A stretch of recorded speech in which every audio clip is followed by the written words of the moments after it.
Okay, let's talk about travel. We all have this image in our heads, right? The perfect shot, the epic view, the life-changing experience. We see it online, we save it, we dream about it. But then you get there. What you find isn't the dream, it's a nightmare of logistics. Standing shoulder to shoulder with 1,000 other people, all of whom saw the same picture. Waiting in a 2-hour line just to get a glimpse you'd swipe past on your phone. Paying triple for a mediocre meal. This isn't an adventure, it's an obligation. Travel on hard mode, a broken system. The travel industry is built around peak season. A marketing box they put you in. They tell you this is the only time to go. They jack up the prices, create an insane sense of urgency, and we all fall for it.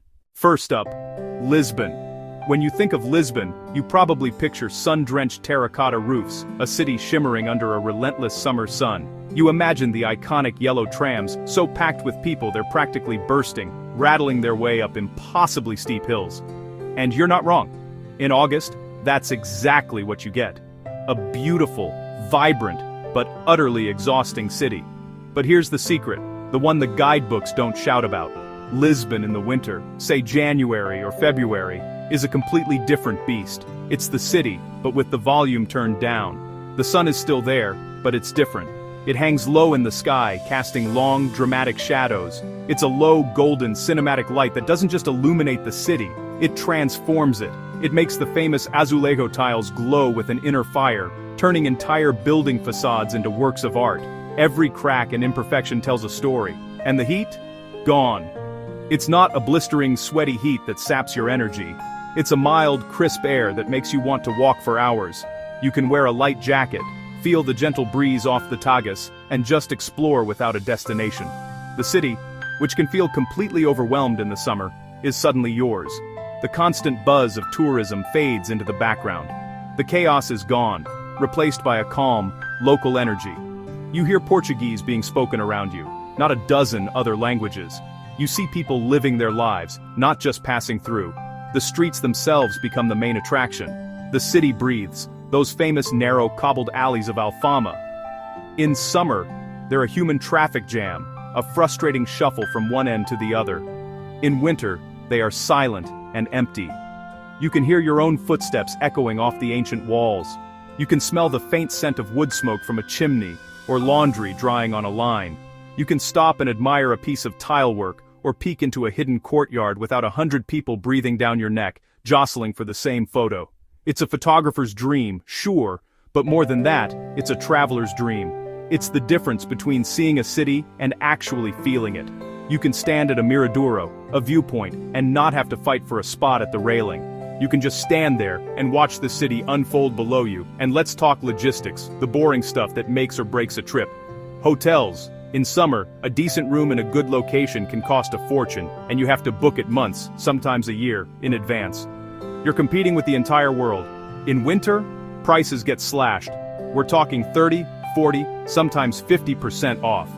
Suddenly that beautiful boutique hotel that was out of your budget is not only affordable, but they're happy to have you. That rooftop view fantasy you had in July, the one that would have cost a week's salary, becomes a spontaneous reality in January. This isn't just about saving money, it's about upgrading your entire experience. You get the better room, the better view, the better service. You're not just another number in a queue, and this principle applies everywhere. Take the famous Tram 28 ride. It's a must-do, a rolling museum that winds through the city's most historic neighborhoods. In summer, it's a human sardine can. You're lucky if you can even get on, let alone see anything. In winter, you get a window seat. Imagine that. A polished wooden seat by the window, all to yourself. You can actually enjoy the rattling journey, watching the world go by, feeling the sway of the car as it navigates the tight corners. You can take a photo without someone's elbow in your shot. It's as it was meant to be. A piece of living history, a way to explore the city's soul, quietly and calmly. Now let's talk about food. Because what is travel without eating? You might think winter means everything is shut down. You'd be wrong. The tourist traps might have shorter hours, but the real gems, the small family-run taskas tucked away on side streets, are open and buzzing with locals. You can walk in and get a table without a reservation. You can savor a proper, slow meal. This is the season for heartier food. Think caldo verde, a rich kale and sausage soup, or a slow-cooked pork dish that melts in your mouth. The owner might come over and chat, recommend a wine, and treat you like a guest, not a transaction. It's an entirely different, more authentic, culinary experience. Okay, next up, we're heading to Japan. And not just anywhere in Japan, we're going to Kyoto. For over 1,000 years, this was the imperial capital. Today it remains the nation's undisputed cultural heart, a city of nearly 2,000 temples and shrines, a place where history isn't just in museums, it's woven into the very fabric of daily life. When you think of Kyoto, you probably picture geishas gliding through Gian's narrow streets, the profound stillness of a Zen garden, an almost overwhelming sense of tranquility and beauty. And you'd be right, that Kyoto exists. But here's the reality check. During the peak seasons, the iconic cherry blossoms in spring and the main autumn foliage in October that promised tranquility is practically impossible to find. The crowds are suffocating. You're not experiencing the place, you're navigating a human traffic jam. You fight for every photo, every inch of space, and the quiet contemplation you came for is drowned out by a constant buzz of chatter and footsteps. So here's the move, the ultimate Kyoto hack. Go late. I'm talking late November, even into the first couple of weeks of early December. This is the city's secret season, the quiet exhale after the autumn rush. The tour buses are gone, the mega crowds have vanished, but the magic? The magic is still there, and honestly, it's more potent than ever. You might think you've missed the famous fall colors, but you haven't. While the main wave has passed, the Japanese maples, the momiji, are late bloomers. You still get these incredible, fiery bursts of crimson and deep red, often holding on strong right into early December. It's like the city is saving its most intense colors just for you. Instead of sharing the city's icons with 10,000 other tourists, you'll share them with a handful of locals. You get to see the temples and shrines not as attractions, but as living, breathing places of worship and community. You can actually find a quiet spot on the veranda of a temple like Kiyomizu-dera, lean against the ancient, polished wood that has supported pilgrims for centuries, and just watch as the late afternoon light washes over the city below. You can feel the distinct chill in the air, a crispness that sharpens every detail. You can feel the centuries of history right there beneath your fingertips. It's a connection that's impossible to forge when you're being herded along in a crowd. And the benefits extend beyond just space. Those quintessential Japanese experiences, staying in a traditional ryokan inn, soaking in a steaming onsen, indulging in a multi-course kaiseki dinner, are often priced at a premium and booked out months in advance in April or October. But in late November, they become surprisingly accessible. The service feels more personal, less rushed. You're not just another customer in a long line, you're a welcome guest. You're unlocking a deeper, more genuine level of Japanese hospitality, the famous omotenashi. Now let's talk about the Arashiyama Bamboo Grove. You know the picture.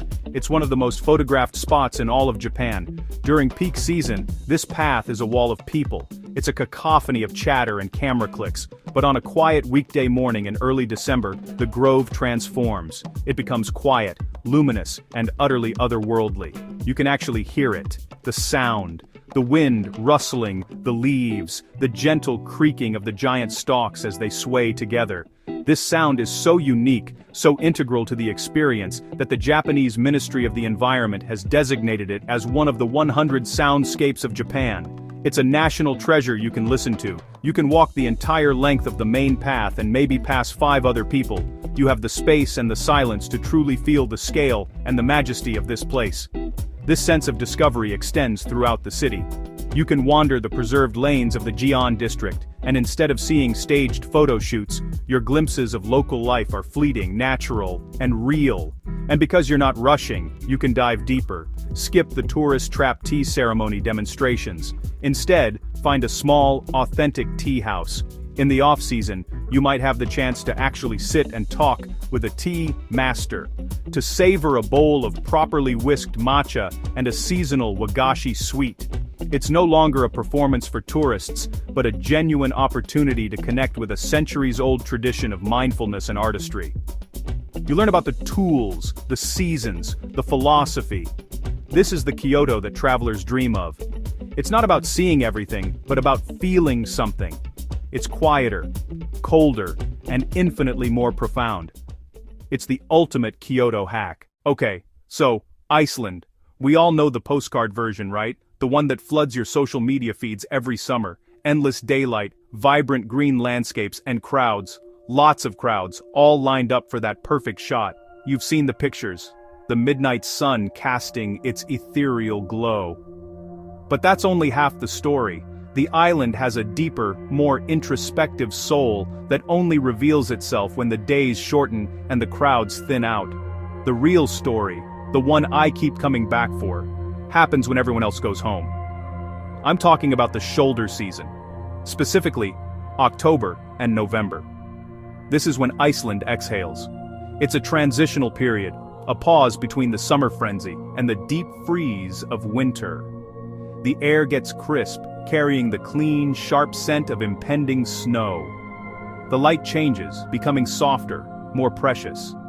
It's a photographer's dream, where the sun hangs low in the sky, painting everything in a perpetual state of golden hour. You can feel the shift in energy. The island waits for winter. It's raw, powerful, and unapologetically wild. And with the early onset of darkness, the main event begins. Nights are longer, skies are darker. You're far den Kurbander or rear aurora. Odds skyrocket. This isn't a passive viewing experience, it's an active pursuit. It's a hunt. You become a storm chaser of the sky, constantly checking the Icelandic Met Office forecast for cloud cover and solar activity. It requires patience, clear skies, a bit of luck, and the profound luxury of having fewer tripods in your way. You drive out into the immense darkness, away from the faint glow of the towns. You find a spot, you kill the engine, and you wait. The anticipation builds in the profound silence, a feeling that's both thrilling and meditative. At first, you might mistake them for a faint cloud, but then, they appear. A subtle ghostly green arc, and then they explode into light, dancing curtains of green, pink, and purple. It's a primal, humbling spectacle that connects you to the cosmos. By day, the landscape is just as compelling. The vibrant summer greens fade to a palette of deep autumn textures, russet, ochre, and gold, often dusted with the first delicate layer of snow. The iconic waterfalls like Skogafoss or Seljalandsfoss take on a new character. You can walk right up, feel the spray on your face, and hear the roar. The drama is amplified. The scale feels bigger without 100 other people beside you. The practical benefits of traveling in October and November are undeniable. Rentals and tours are not only cheaper, but they're more available. You can be spontaneous. This isn't about being cheap, it's about being smart and maximizing your experience.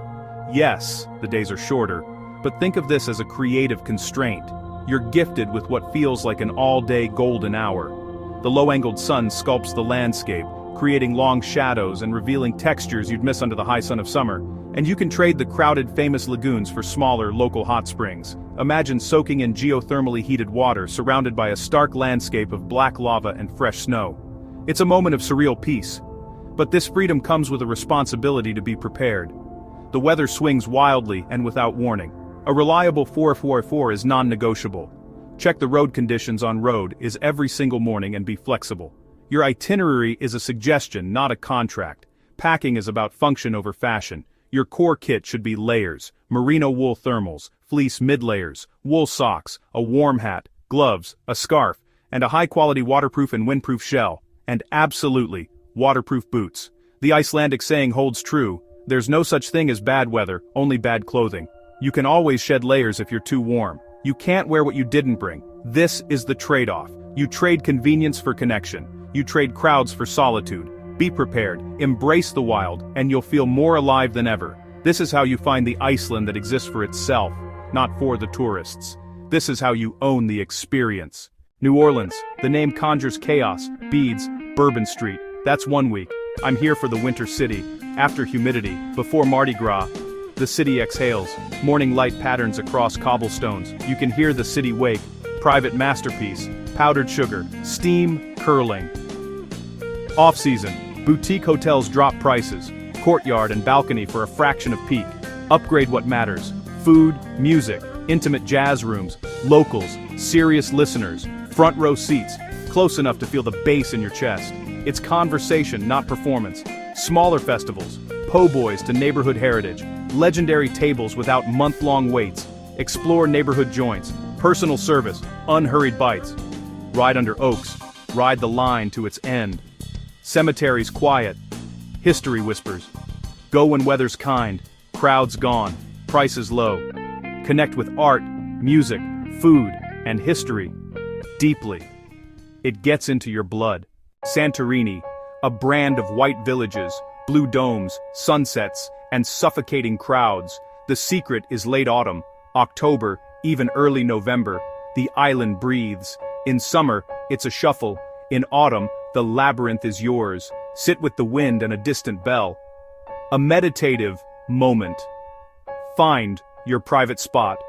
A bench, a churchyard, your own balcony. See orange, pink, purple, and actually feel the moment. Not a spectacle, a private experience. Lodging flips, that cliffside infinity villa becomes attainable. Upgrade the quality of your trip. Wake to endless blue, no one around. That's priceless, ironically affordable in late autumn. Patagonia, they show sunlit towers, not the summer crowds. Shoulder season, you get the mountains back. Just wind, your footsteps and presence. Unpredictable weather is the feature, not the bug. A filmmaker's paradise. Guides, beds, cars, cost less. By freedom and flexibility, wildlife steps into view. National Geographic moments. Don't come in a hoodie. Bring base, mid, shell, broken-in boots, socks, water, snacks, headlamp, first aid, extra layers, sunscreen, sunglasses, a physical map. Your phone will die. Know your map. Plans change. Be flexible. Have backups. The reward is true exploration. An unpredictable force of nature. It's the work. It's the reward. Sicily. That's one version, not the best one. In winter, it belongs to Sicilians again, and they let you in. Temperate days. Wander ancient streets, claim views to yourself. Softer light, deeper drama. Winter is tradition. Processions, bands, incredible street food. Markets are the city's pulse, not just a photo op. Walk straight in. Take time. Feel centuries. Winter abundance, citrus that tastes like sunshine. Colder water, richer catch. Trattorias serve honest, powerful cooking. Time stretched. Connections deepen. Leave room for discovery. Follow a Sagra sign or a local tip. Hit temples, cathedrals, Etna. But let conversation steer your map. Bali. Peak means extremes, and people. Low season is the secret. It doesn't rain all day. A powerful downpour. Then the island sparkles. Humidity drops. Everything smells like wet earth and blossoms. Plan around it. Mornings out, afternoons for bliss. Space returns. Even to Bali's busiest shores, iconic places become contemplative. Spirituality intact. The island is recharged. A photographer's dream. Off-season turns insta-villas into attainable escapes. Don't pre-book everything. Feel a place, then decide. Spontaneity is the point. Culture doesn't shut. You'll notice more with fewer distractions. Pack light, bring a rain shell and an open mind. Take back roads and eat like a king for spare change. Low season isn't a compromise, it's an upgrade. Bali, unplugged. Number 9. Canadian Rockies, Banff, and Lake Louise. Summer packs everyone into the same frame. There's a secret window, the thaw. You arrive and it's eerily quiet, in the best way. A masterpiece in progress, dynamic, alive. Your wallet breathes, still world-class, finally, accessible. Ask for real recommendations, hear stories. High trails may be closed, the valleys are waking. Share with a few, not 1,000. With fewer people, animals are more themselves. Not flip-flops, layers and waterproofs are non-negotiable. Check conditions daily. Respect mountains, get rewarded. If you crave solitude and raw transitions, this is unbeaten. It's the director's cut, a story most will never see. Number 10. Puglia. Summer swarms. Autumn, winter restores rhythm. Southern life. Unfiltered. People over postcards. Immersive, not spectator. Walk among cone roofs. Appreciate their centuries. Off-season, rent an entire masseria for the price of a summer hotel room. Restaurants are delicious and unbelievably affordable. Come in autumn. Work the groves with locals. Watch olives become peppery liquid gold. Taste it warm on fresh bread. A moment. Simple, local, seasonal. Comfort and excitement on a plate.